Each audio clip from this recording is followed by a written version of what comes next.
안내방송 드립니다. 시드니에서 밴쿠버로 가는 201 항공편의 최종 탑승 안내입니다. 여러분은 가방을 챙겨 들고 탑승구로 향합니다. 그때 분마일이 가까워 보이는 임산부가 눈에 띕니다. 임산부 승객이 비행 중 아기를 낳게 되면 어떻게 될까요? 희박한 가능성. 먼저, 가능성이 매우 낮습니다. 의사들은 보통 임산부들에게 출산 예정일 4주 전에는 비행기를 타지 말라고 권합니다. 그리고 비행을 원하는 임산부가 많지도 않을 거예요. 특히 장거리 비행은 누구에게나 힘든 일이니까요. 그 비좁은 좌석에 남산만한 배를 한 채 앉아있는 모습을 상상해보세요. 게다가 아기 엄마는 아기가 태어날 때를 대비해서 아기 방을 예쁘게 꾸미고 앙증맞은 옷들을 준비해놨을 거예요. 완전히 낯선 사람들에게 둘러싸여 있기보단 가족과 친구들과 함께 있고 싶을 거죠. 하지만 인생은 꼭 계획대로 이루어지지 않아서 밴쿠버에 꼭 가야 할 일이 생길 수도 있어요. 그리고 이 아기도 오늘 꼭 태어나기로 작정을 합니다. 이렇게 시작됩니다. 10시간의 비행이 시작됐는데 무슨 일이 일어나고 있다는 걸 알게 됩니다. 승무원들이 맨 끝에 있는 저승객 주위를 맴돌고 있어요. 그러고 나서 임산부를 비즈니스석이나 1등석으로 옮깁니다. 이코노미석에는 아기를 낳을 수 있는 충분한 공간이 없어요. 만약 거기에 여유 공간이 없다면 다른 가능한 장소는 갤리입니다. 물론 바람직하진 않지만요. 승무원이 화장실로 달려가고 수건을 챙기는 모습을 볼 수 있습니다. 다른 승무원은 생수병을 챙깁니다. 기내 의사나 간호사 계신가요? 승무원들은 의료 전문가가 아닐 수도 있지만 이런 상황에 대처하는 간단한 훈련을 거쳤습니다. 현재 대부분의 승무원들은 이런 경우엔 의사나 간호사를 호출하고 운이 좋기를 바라는 수밖에 없다는 사실을 인정하고 있죠. 하지만 필요한 경우 승무원들이 출산을 도울 수 있고 일부 승무원들은 그런 경험이 있습니다. 운 좋게도 가까이에 의사와 간호사가 모두 있어요. 휴! 잠깐만요. 의료용품은요? 비행기에는 분만에 필요한 의료용품이 구비되어 있을 리가 없을 텐데요. 의사와 간호사가 있다고 해도 필요한 물품은 어떡하죠? 이럴 경우 친절한 다른 승객들이 담요, 솜 등의 물품들을 건네줍니다. 영화나 TV쇼에서 본 것처럼 말이죠. 전 도움이 될 만한 물건이 없을 것 같아요. 다른 승객들이 도울 수 있는 일이 있다면 당연히 도와야죠. 그러나 기내 의료용 키트에도 필요한 물품들이 있습니다. 알코올 스펀지, 장갑, 진통제, 클램프, 그리고 아기의 기도를 확보해줄 망울 주입기도 있어요. 산소 공급도 필수적입니다. 이런 고도에서는 아기가 숨을 쉬기 힘들기 때문이죠. 의료 키트가 얼마나 잘 준비되어 있는지 여부는 종종 비행기의 크기와 비행 시간에 따라 달라집니다.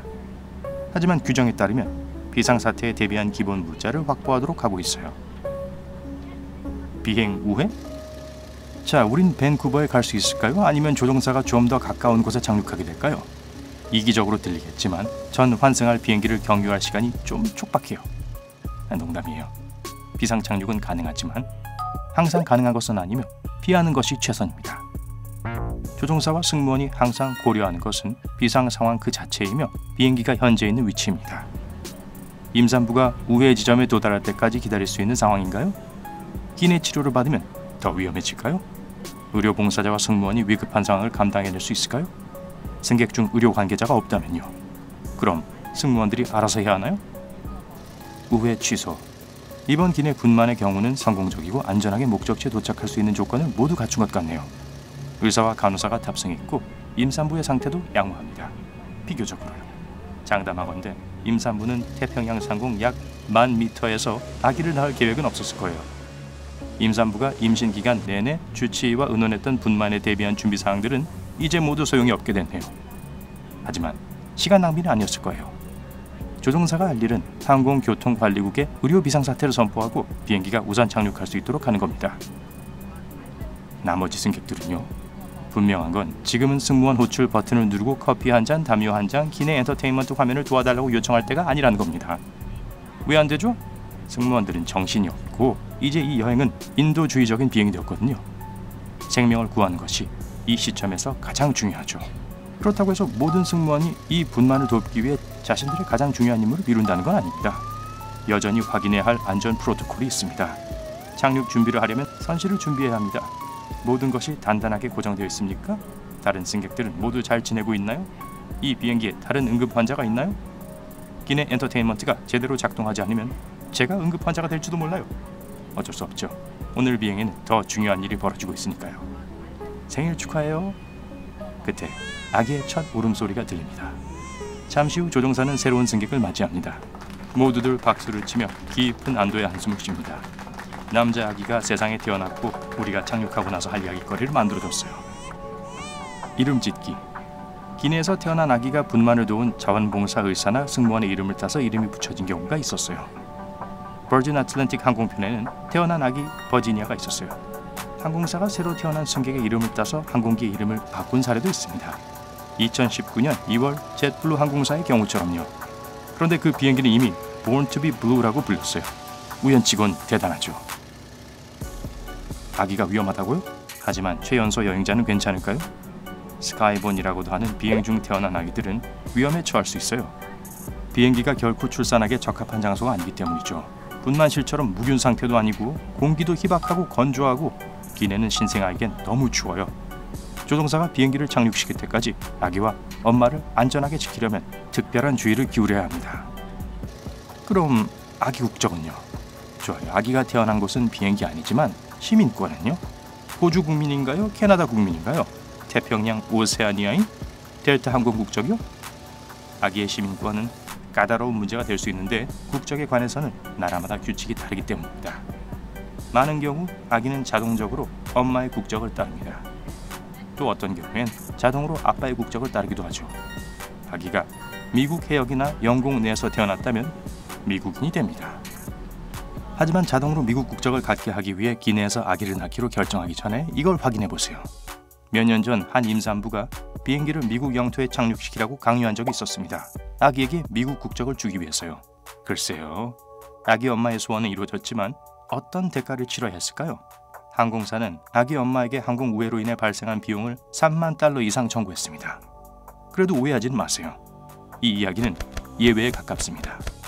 그리고 그 뒤에 해결해야 할 모든 서류 작업. 착륙과 동시에 엄마와 아기는 병원에서 치료를 받고 결국 모든 등록과 여권 절차를 거쳐야 할 거예요. 그렇게 되면 아기를 얻은 기쁨이 조금 사그라들겠죠. 서류 작업을 좋아하는 사람은 없으니까요.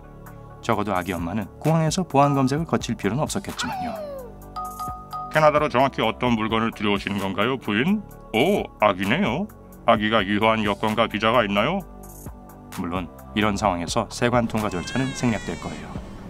그 다음에 아기랑 엄마는 어떻게 될까요? 그거 아세요? 갓난아기를 위한 깜짝 이벤트가 기다리고 있습니다. 아마 기대 이상으로 많은 일들이 일어날 거예요. 그저 기내 승객들의 박수와 생일 축하 노래로 끝나지 않을 테니까요. 항상 그런 건 아니지만 승무원이 성공적으로 처리한 비상사태는 항공사의 고객 서비스와 전문성을 증명하는 계기가 됩니다. 항공사는 기꺼이 그 사실을 자랑할 것이고 그럴만합니다. 결국 항공사의 승무원들이 2명의 생명을 구했으니까요. 항공사는 배너 스토리를 게시하고 이 성공적인 사건을 웹사이트와 소셜미디어에 널리 알릴 수 있었습니다. 신생아에게는 향후 무료 항공편과 마일리지 포인트가 주어질 수도 있습니다. 드디어 도착했어요. 휴, 모든 승객들에게 대단한 경험이었어요. 승무원들은 처음 탑승했을 때만큼 멋지고 깔끔해 보이지 않을 수도 있어요. 하지만 14시간의 비행 후에 그렇게 보이는 사람이 있을까요? 사람들은 모든 출생 이야기가 독특한 방식으로 기억에 남기 마련이라고 말합니다. 하지만 이 엄마와 아기에게 평생 잊을 수 없는 중요한 사건이 될 거예요. 축하해요, 아기 엄마. 그리고 행운을 빌어, 아가야. 공항에서 그들을 맞이하기 위해 기다리던 가족들에게 아기가 가장 먼저 무슨 말을 했을까요? 응? 오늘 새로운 것을 배웠다면 이 영상에 좋아요를 주고 친구와 공유하세요. 여기 여러분이 좋아할 만한 다른 멋진 비디오들이 있습니다. 왼쪽 또는 오른쪽을 선택하고 삶의 밝은 면에 머무르세요.